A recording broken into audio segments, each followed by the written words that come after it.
Hey, welcome to the Elvis Workshop. What is going on? Holy cow. This is going to be one of my favorite episodes ever for selfish reasons. I am here to tell you about a new release that just came out on the Memphis Mansion record label. And if you follow my channel, you've noticed in the last couple of episodes we've talked about this. But I finally have it in hand. I have my own record release. These songs are completely licensed. Everything's paid for. It's on the up and up. It's a legitimate release. But before I get to that, I want to tell you something really cool that I found today. I just got home from Denmark late last night. And I went to the store today, one of my honey holes, and look at this thing. It's an international hotel decanter, like a whiskey. You can pull this top off and whiskey goes in there. I shall not be putting whiskey in it. That's cool. But how cool is that? I've never seen that before. And I just walked into the antique store, and there it was. I actually recognized it by the shape of the hotel.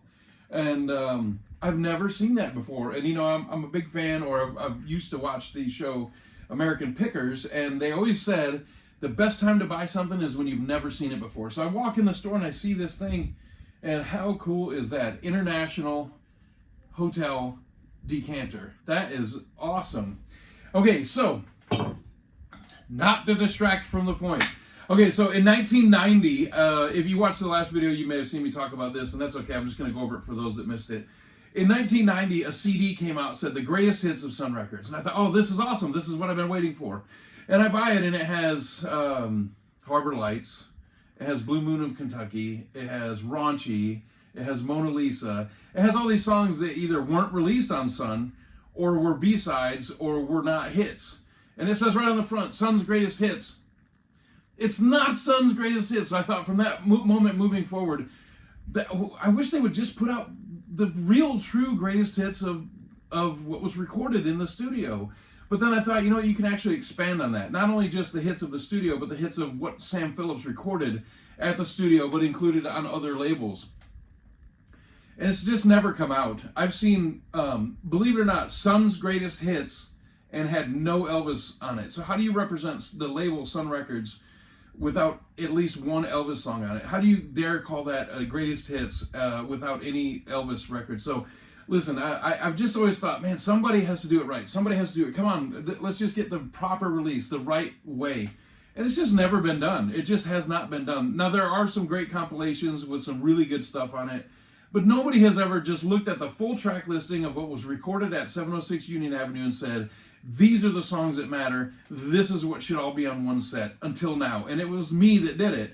And I don't mean that in an egotistical way. I just kept saying, somebody has to do it. Somebody has to do it.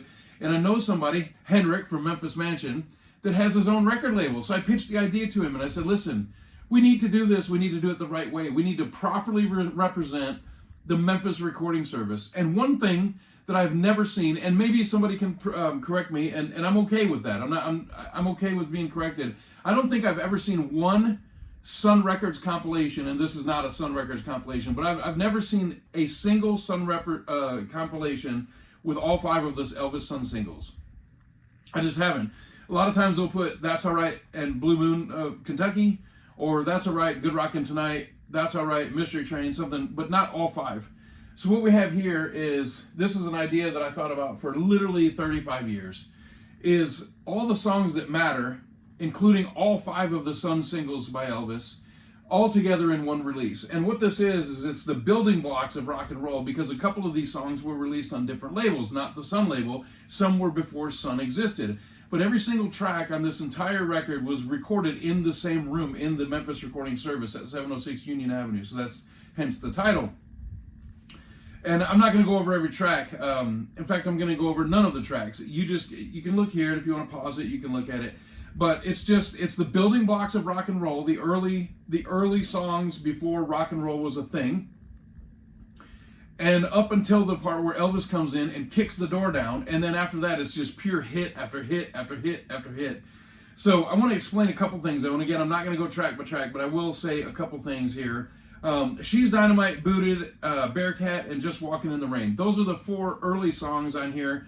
I'm going to skip Rocket 88 because that's just a true rock and roll song. It's a great, great rockin' song. But She's Dynamite, Booted, Bearcat, and Just Walking in the Rain. those are songs that pace everything and get everything set up for rock and roll to happen.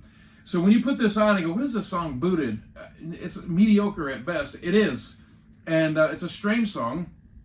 It's not bad, but it's not great. But it's important because it's what created the Sun record label. Sam recorded the song at the Memphis Recording Service, then he sold the song to 2 different labels, RPM out of Memphis and Chess out of Chicago. And he was caught and sued, and that led to him creating the Sun record label. And all of this is in the liner notes. If you open up the gatefold inside here, there's liner notes that I wrote right there that discuss all this. And you can read about it and figure out why this song is on here, because you might think, why is this song I've never heard of? Never heard of this guy. Why is this song on here? There's all these other great songs, and then there's this song. And same thing with Come Back Baby. It's another song. That's a nod to the song Good Rockin' Tonight. What you need to listen for is the building blocks of rock and roll. Come back baby, come on baby, come on. That's Come Back Baby by Dr. John. And if you listen to that song and think Good Rockin' Tonight, which is 2 tracks later, you can see where it all builds up. And then after Elvis comes in, it's just hit after hit after hit after hit. So I've thought about this for 35 years, and it's now finally in my hand. So I've got this. This is number 2. Henrik has number 1. I've got number 2. I've got a few test pressings here. I've got 3 different test pressings right here, and I've got the main one. Now this is number 2. Now if you'll notice, there's a stack right here of them. I brought 20 of them back to the United States to save you on shipping. International shipping is ridiculous. So if you want one, I've already sold 12 of the 20 copies. So if you want one, you need to get in quickly. Now there are more in Denmark that I can try to get here.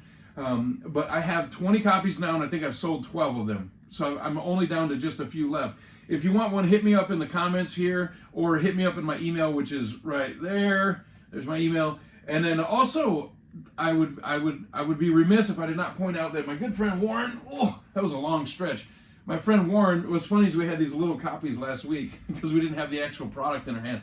I'm actually holding his book now, and this thing is a beauty. I'm not going to go through page by page, obviously, but look at that. It's one example after another of all the different records. They're in order of release, and he talks about every single thing that he can tell you about the 78 version and the 45 version, and when they came out, and why they came out, and why the song was chosen, and then who wrote the song, and the variations on the label. This is basically the Bible, the illustrated guide of the Elvis Sun singles. And I have a couple copies of it too, just a couple, but I can hook you up with him if you want one. And so they're kind of companion pieces. We are really good friends, and we both had a release come out the same day. You would be shorting yourself if you didn't get a copy of this book. It is awesome. It is mind-blowing. When I opened it up and looked at it, I teased him. I said it looks like a Denny's menu because all the pictures. But man, when you hold it in your hand and look at it, it's just so beautiful. It is so informative. It's great. So, exciting day for me. Oh, look at this right here. Ernst Jorgensen holding my record. How cool is that? This guy started in 1990. Actually, the same year the Sun Greatest Hits CD came out that inspired all this for me. He started with the label, the Sony label, 1990, and he's been involved in every Elvis release since then, and he's breathed new life into the label, created the FTD label for the hardcore fans, and there he is holding my record. What an achievement for me personally. It's just awesome that there he is, the main guy that's in charge of everything, holding my record and Warren's book. So I don't want this Elvis Workshop just to be a long commercial for my own release, but I will tell you another thing. The sound was done mono to stereo by Anthony Stoochberry. These songs have never sounded better. It's not just a compilation of crap ripped off of CDs, thrown in order and put on a record. I'm telling you, a lot of hard work went into this, and all the hiss and the popping and all that stuff has been removed. These recordings sound so fresh and so new that the sound on them is just amazing. So, okay, so you have 2 options. You can get, if you're in the United States, get them from me. Reach out to me somehow. I'm on Facebook. I'm here on YouTube on the Elvis Workshop. You can email me here. Or if you're in Europe, please reach out to the Memphis Mansion. It's memphismansion.dk. Memphismansion.dk. So we can get you a copy one way or the other. If you want it through me, I can save you a little bit of shipping. But like I said, I only have 8 or 9 left. I've already almost sold out on them. They are going quickly. When I was at the Memphis Mansion the other day, this display that right here that I'm showing you, as many records. I think there were 20, 25 on there. It sold out twice while there. They had to repack the thing twice while I was there. And then there was a big party upstairs, and every single person up there bought it. And they did not just buy it from that rack. They got it from the boxes. So it is. There were only 400 pressed, and they are selling rapidly. So if you want one before they are in secondary market pricing and ridiculous pricing, get one now. So they have the Pillars of Rock and Roll, the rock and roll hits that came out of Sun Studio, and including all 5 of the Elvis Sun singles, and they will never sound better than they do on this release. I promise you. Reach out to me, get one. Reach out to Memphis Mansion, get one. So I'm going to turn this off and go listen to the record and see what I think of it. I know it's great. I've already heard it. Anyway, I hope you enjoy this video. And wow, how awesome is this? I have my own release out. Please pick one up and enjoy it. I hope you enjoy it as much as we enjoyed making it. Thank you for watching the video. Short, quick one. I hope you enjoy this video. And if you don't, son of a... You ain't nothing but a hound dog. Oh, almost knocked the camera over. See ya.